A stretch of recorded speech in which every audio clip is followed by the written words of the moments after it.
Come gather round the campfire and hear our ghostly tales of chilling terrors, darkest woes, and anything that goes bump in the night. So cuddle up with your best friend or dare it alone. The darkness is closing in and spirits are calling your name.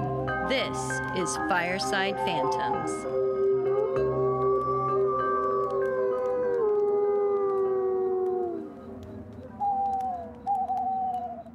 Hey, Carol, how's it going? Excellent.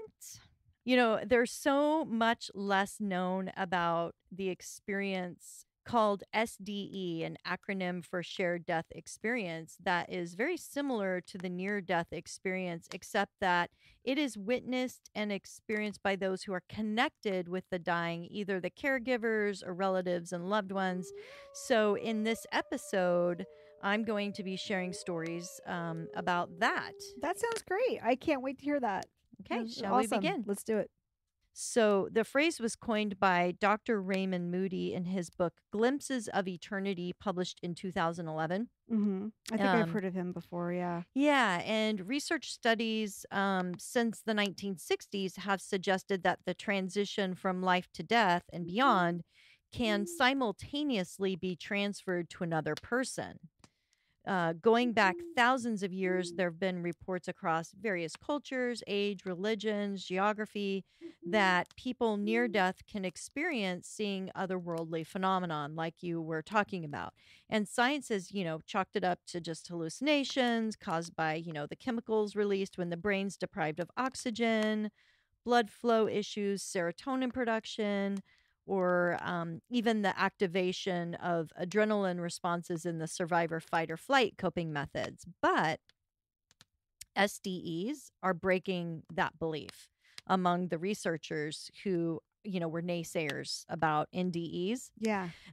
Because it is occurring to individuals who are in perfect health, not unlikely near death themselves, and are in no way on any type of medication, which would explain a shared hallucination. Right. So, in fact, most of these experiences happen when the person is not even bedside or even in the same room with the dying.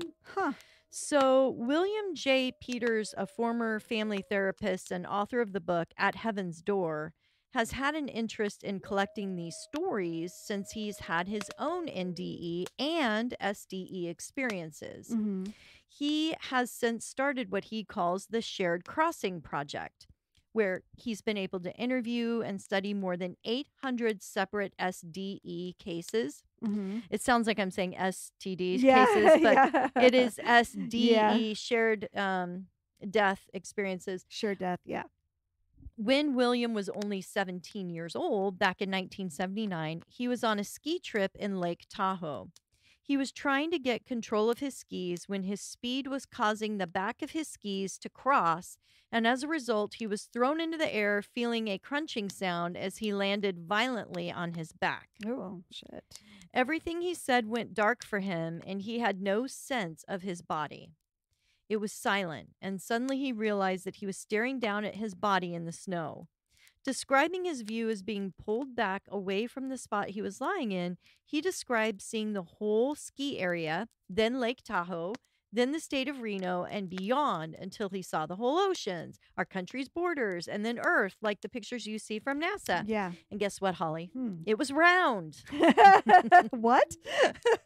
Unbelievable. No way. Yeah. There was wisdom communicated to him and an aha moment where he said that every interaction mattered greatly, like the butterfly effect, where even just the very smallest things we do can have the biggest consequences. Well, that's disturbing because I have done a lot of big and small things. Yeah. I think we all have. Kind of like a spider in a web. Like every time it moves, the entire web shivers. Yeah. Kind of like that. You're right. And he also saw the golden light that so many people see. And in that moment, he knew he was dying. He was overcome with grief. He said that he's wasted his life. He started pleading with whoever could hear that he wanted to go back. But he said the whole time he felt like this light source was hugging him. And he thought telepathically that a voice, maybe it was God, maybe it was Jesus, he doesn't know, but this voice told him to make something of your life.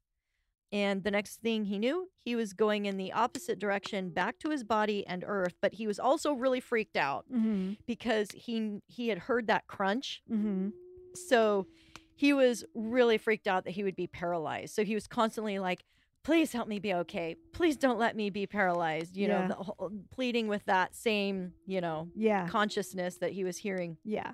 Well, the first thing he felt was this surge of electricity, as if he was under this nice shower head with warm pulsing water massaging his body. Heard of that before. Yeah. And a friend skiing with him had just, found him, and he commented on his amazing wipeout. And as he stood up, he didn't realize initially anything was wrong. And he said he just didn't really truly understand the significance of what just happened to him. But the next day, he was unable to move. Oh. And after an x-ray, the doctor declared he was 1/3 of an inch away from being a total paraplegic. Oh, God. Oh, shit. Yeah. He had a compression fracture on his lower spine. And so he had to wear this really stiff back brace for like 3 months in order to heal. Jeez. So he was so lucky that he didn't have that happen. And when he was older, he said, as part of his interest, because then he became really, really interested in psychology and end-of-life grieving. Yeah. He volunteered to work at a hospice in San Francisco. Yeah, a lot of them like the hospice. He said one man, he calls him Ron to protect his identity, really loved being read stories and had become comatose without any communication to anyone for several days. He knew that hearing is, one of the last senses a person loses. So William kept reading to him from Jack London's Call of the Wild. Oh, okay. Yeah. And as he was reading a page out loud, he suddenly realized he was out of his body. Floating up, seeing himself sitting in a chair by the bed reading. Yeah. And what really surprised him, though, Holly, was he saw the man in the bed also out of his body, floating up on the other side of the room. Huh.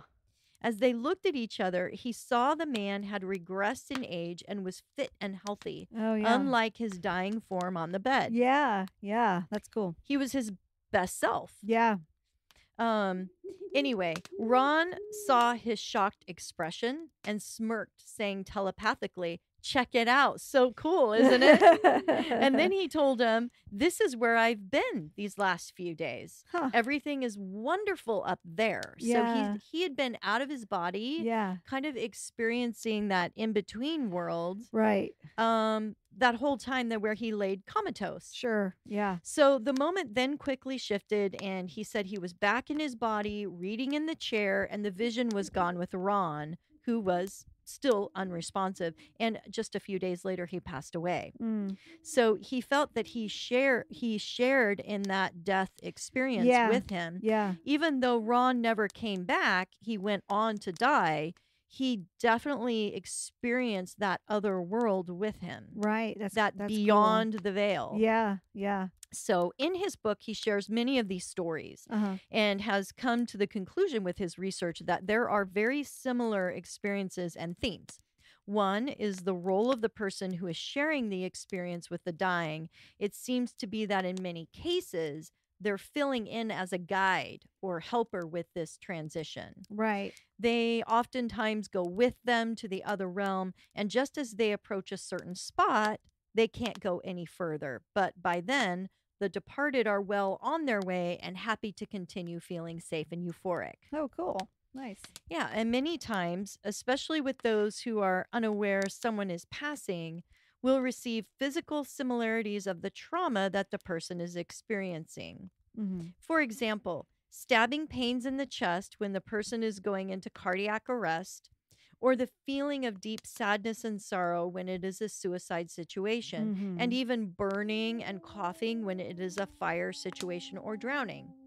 Almost immediately after these symptoms, they will receive a phone call or message alerting them that the person has died in the same manner that they had just experienced for themselves.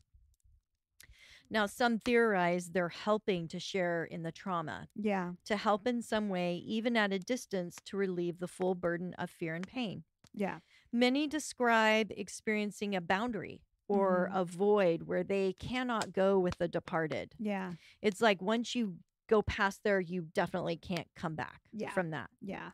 They also describe a fog that closes in on them. And of course, they also describe the tunnel and the bright light. Shared death experiencers also say they feel a higher consciousness, Mhm. a Mhm. divine or non human entity assisting. And so that is just so common. Everybody's talking about this. Mhm. And the 13% of the cases report seeing departed relatives of the person Mhm. communicating with them also. Right. Yep. Sounds So good. yeah, so Taylor Breilecht posted her shared death experience on Gail Rubin's YouTube account, who has also explored this topic. And she states, quote, "I had a shared death experience with my dad 1 month ago. I was asleep, but then all of a sudden felt I was on this journey. There were tons of angelic figures surrounding us, but one in particular was a deceased relative who I began following into a beam of light. I saw my dad in the hospital bed from far away, but as we approached closer to his body, he was suddenly young and healthy. We began performing a ritual on his behalf. Almost it felt like a funeral. My father and I began to speak telepathically to each other. He smiled at me, and it was like he was just telling me it was time for him to go. Suddenly, what I thought was just a dream began to come to a close, and I woke up feeling as if my spirit came back into my body. 4 hours later, I got the phone call that my dad had passed. Oh, wow. I truly feel this was a remote, shared death experience." Yeah, I bet it was. So this is just amazing Mhm. that people are experiencing this Yeah. and can experience it, because Yeah. that was something I had never known about Yeah. before. Yeah. I'd heard of NDEs, but I'd never heard of that. Right. And besides NDEs and SDEs, there's much to be gathered from the verbiage of the last words in the days leading up to someone's death. Okay. Linguist Lisa Smart became fascinated with what the dying communicate regarding the afterlife Uh-huh. when she began writing down the words of her own father. Hmm. She said her dad was an atheist who started to describe beings of light in his final days alive. Mhm. That's a very common theme. People who are just about to die will start seeing stuff around them. Mm-hmm. Yeah. Lisa said he was filled with such fear regarding dying, but the closer he got to the end of his life, the more excited he became about going on a trip. So this linguist said, many people will disregard words their loved ones say, thinking it's just gibberish because it tends to be more abstract and like a departure from their normal sentence structure, Yeah. or even how they would have normally communicated before their final days. But Lisa Smart's book called Words at the Threshold, What We Say as We're Nearing Death, features excerpts of a study of over 1,500 accounts that were collected. Lisa found that the words being used by the dying were similar to each other and that there were certain themes being expressed. She said she found patterns and descriptions that prove a valid experience for something we can hope for beyond the final curtain call. Her methodology involved asking chaplains and hospice workers to share their experiences and nurses of what they heard bedside from those who were passing. Lisa also has the Final Words Project, where people can submit their written accounts of what was said by their loved ones. The author follows up with phone calls verifying to make sure the accounts are coming from credible sources. Many of the collected words she used in her book describe a journey, trip, or big event. One person said, "The yellow bus is here for me." The yellow bus? Yeah, isn't that funny? Huh. And others would reference needing a suitcase and passport. One account said that their conversation was regarding a trip also, and that the train seems to be having delays, which is really curious because it seemed that the loved one kept hanging on and couldn't pass without a bit of a struggle. It seemed that the trip described always involved a vehicle of some sort. Nobody said they were going to jog on over to the other side or get their hiking or get their hiking shoes on to reach heaven. Yeah. But it did seem they selected their favorite mode of transportation, whether it be sailboat, mopeds, airplanes, like you were saying, Uber. Right. Interesting. Huh. Did anyone say horseback or something? I don't know. I haven't read unique? her whole book, but this is kind of what she was saying. And another common form of expression was getting ready for the party or celebration, like a golf tournament or a big dance. They say it's a big celebration when you arrive back home. Yeah. Yeah. And one person talked about needing a fourth for the big poker game. That's great. Yeah, and neurologists and many scientists will disregard these accounts, saying it's dementia or the brain malfunctioning. Right. That makes But sense. but in so many cases, the accounts would transcend age or medical condition or type of death or treatment with medicine. So, I mean, these reports are coming from all over and different types of situations. Do you think in heaven you get to play poker with your dog or your dogs? Well, suppose that they've got the intellect that you do and they can actually play with you. Yeah, that would be so Wouldn't fun. that be funny? And one of the things she said was she had no idea how many golf courses were up in heaven, because almost like a lot of the men were always talking about playing golf. Oh, how funny. I got to get ready for my golf tournament. Right. I got to get my golf bag out. Yeah. It was just really funny to her. Yeah. Huh. One interesting report of last words was posted by user Cambro88 on a BuzzFeed website. I'm a hospice chaplain and worked in a hospital for a time. There was a spiritual, non-religious man I had a good connection with. He requested that I come to his room. When I did, he motioned for me to crouch by his bed and spoke in a whisper. Do you see there my brother in the corner? Oh. I told him I didn't, but I believed he was seeing him. He was completely lucid and calmly explained that his brother had been in the corner talking with him, hashing things out and coming to forgiveness like they weren't able to do before his brother died. Oh, wow. That's cool. That's very cool. Yeah, and he worried that the nurses would think he was crazy and try to medicate him.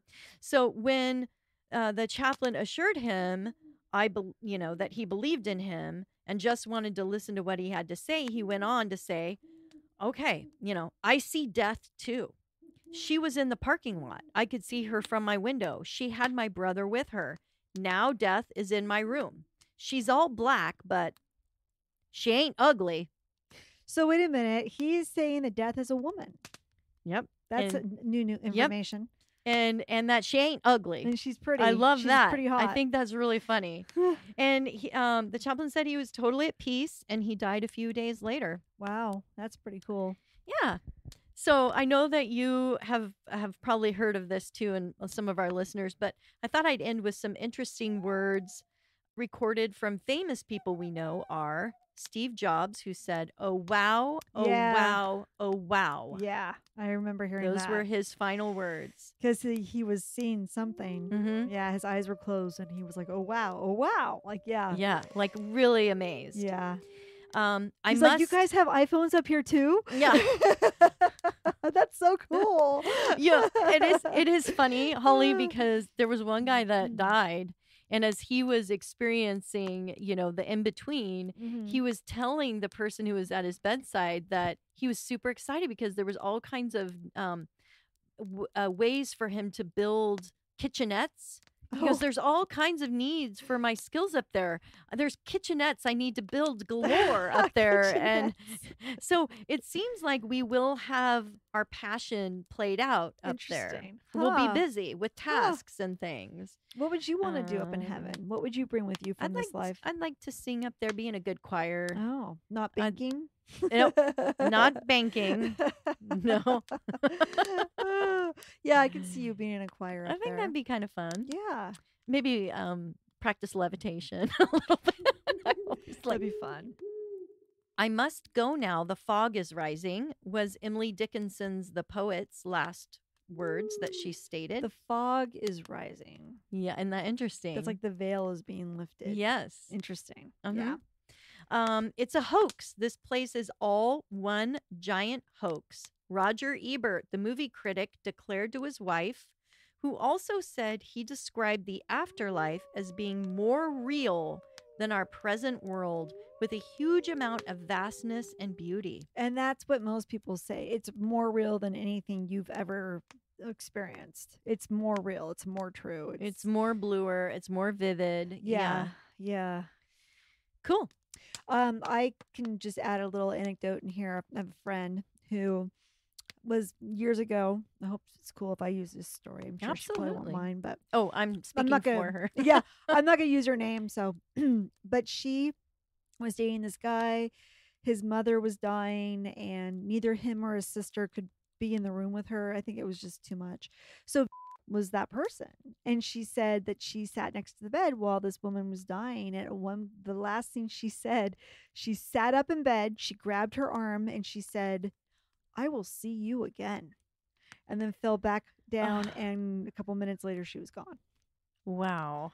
That's a pretty powerful story. That's I love very that story. powerful. I do will too. see you again. And then she was gone. I love that. That's She saw great. the glimpse into something. Like I believe when people are dying, their eyes are closed, they can get a glimpse into that other world. They see the window or the door or the whatever it is, and then they're like, oh, just like Steve Jobs. Oh wow. And then she had that last bit of I will see you again, and gone. When we were with our friend, and we were blessed to be able to be with her in her last days, and together with her, just to see the change in her expression, she was definitely, something happened. She had seen something or felt something that really something shifted.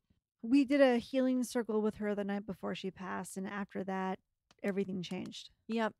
And like healing circle, but really more of a let her let go circle, really. Yeah. I mean, just what can we do to get her out of this situation and help her transition? And the next day was the last, and it was quick. Yeah. So I definitely believe that if you pay attention to your loved ones, they are communicating. They might be comatose. They might not speak directly to you. Yeah. But you'll be able to see that shift. Right. And one retired professor, Brian K. Ellman, is saying the NDE experience, though, doesn't prove that the afterlife is supernatural.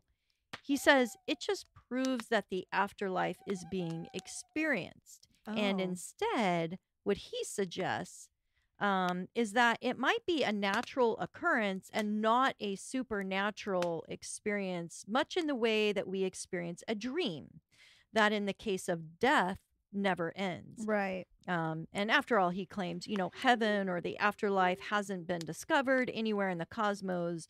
And those who believe in it believe it's a real place, but probably in a different dimension or invisible to most who are living. It's not accessible for the living from our perception. But of course, SDEs are changing that. Right. I feel like we're all in this time. Everybody is evolving up. Like we're all like becoming more open to spiritual things, and we're having more of these experiences, it seems like. I think we all want more meaning in our lives. I think people are just like, my job's not fulfilling. My material possessions are not fulfilling. I don't care about all these things. I just want to do something that I love to do. Exactly. Yeah. That's absolutely true. Yep. Yeah. And he does agree, whatever afterlife is being expressed in the NDEs is personal, much in the way your dream will never be an exact story of someone else's dream. But again, we know in shared death experiences, 2 or more people can see the exact same vision or experiences as the dying. But anyway, Ellman calls it the NEE, the never-ending experience. It just keeps going and I always going. think of the never-ending story with the big dog. Yeah. He talks about how time is measured by passing events in life, and in a dreamlike state, it is outside of real time going by, sometimes lasting only 15 minutes, when as we wake up, we feel like the dream was taking place over hours, days, or even a lifetime. The only difference in an NEE experience is that when we die, we aren't waking up to perceive time passing.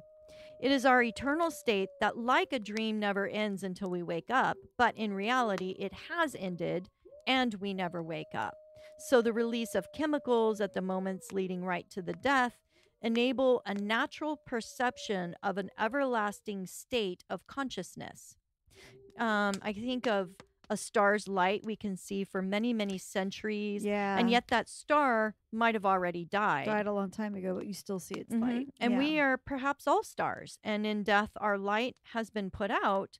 But just like our nighttime sky, we still keep shining. So if you want to read the paper on his hypothesis, Mhm. I will link it in our credits.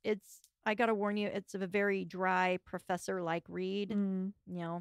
but good luck. Boring. And for some of you might listening, it might be the theory that most makes sense to you. Mhm. I, for one, though, believe in the supernatural afterlife. Okay. Because I believe there's a better place, more real than reality for sure. Yeah. And I believe we're divine beings having a human experience. Yeah. I think you're right. And with that, I think you're right. we end this podcast Yeah. episode. We hope you guys have enjoyed that, and definitely check out some of those YouTube channels and some of the stuff that Carol talked about to learn more about these experiences, because it really does something to you to make you feel, if you're having a hard time with your life, if things aren't going well, it really can help. It can help you Yes. feel not so alone. It can make you feel more purpose filled, that everything's going to be okay. I mean, it's a really great way to make yourself feel better, in my opinion, because I I agree. love listening to those stories. I love it. I agree. Yeah. Well, thanks, guys. Thanks, guys. Have a good night. Good night.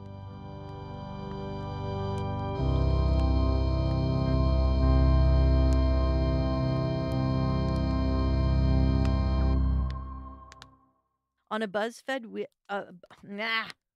yeah, it's so hard. I'm a God help me get me through this. I know, it's ugh. As the flames die down, do remain undaunted. Though all hitchhikers are ghosts, And all dolls are definitely haunted. hey guys, be sure to follow us on Instagram. Our handle is @FiresidePhantoms. If you have a spooky story you would like to share with us, send it to firesidephantoms@gmail.com, and you may hear it on a future episode.